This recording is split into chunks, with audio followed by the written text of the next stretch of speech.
अभी लोकसभा का एक बड़ा चुनाव हुआ, बड़ा युद्ध हुआ, और अभी ये छोटा हरियाणा में उसी विचारधारा का एक युद्ध हो रहा है। एक तरफ कांग्रेस पार्टी, दूसरी तरफ बीजेपी आरएसएस। हम कहते हैं कि हिंदुस्तान को संविधान से चलाना चाहिए।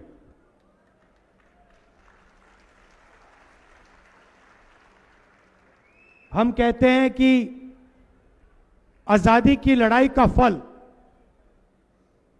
ये अंबेडकर जी का, गांधी जी का संविधान है, ये सबका है और इसमें सबको फायदा होता है।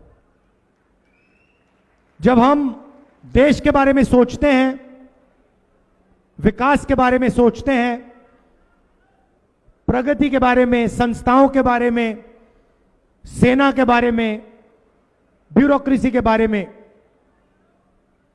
यहां से शुरू करते हैं। दूसरी तरफ बीजेपी और आरएसएस जो संविधान को मानते नहीं है, वो इसको खत्म करना चाहते हैं, नष्ट करना चाहते हैं।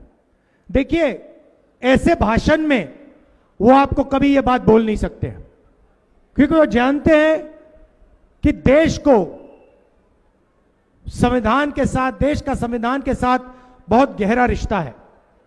तो सामने आके नहीं कह सकते हैं कि हम संविधान को रद्द करना चाहते हैं, मगर जो भी वो करते हैं संविधान को कमजोर करने के लिए करते हैं। आप देखिए, मैं आपको 2-3 उदाहरण देता हूं।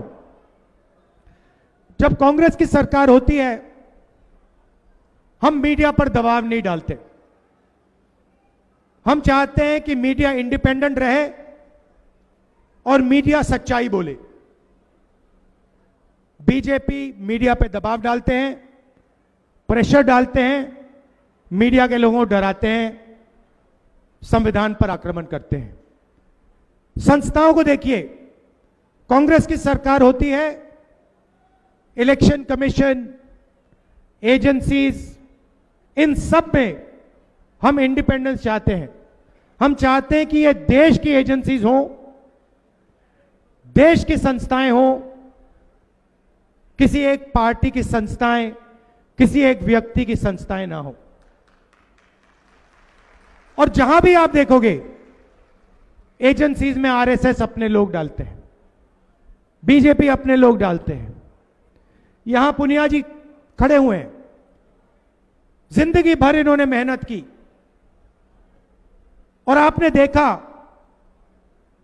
हमारे पहलवानों के साथ बीजेपी ने क्या किया।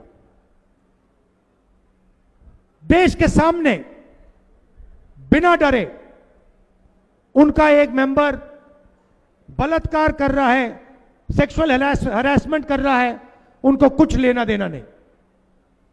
वो भी संविधान पर आक्रमण है, क्योंकि संविधान कहता है कि इस देश में हर महिला की रक्षा होनी चाहिए।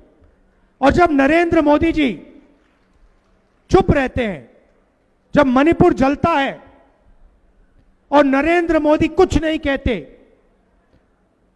1.5 साल हो गए वहां तक नहीं, वहां गए नहीं, तब नरेंद्र मोदी संविधान पर आक्रमण कर रहे हैं।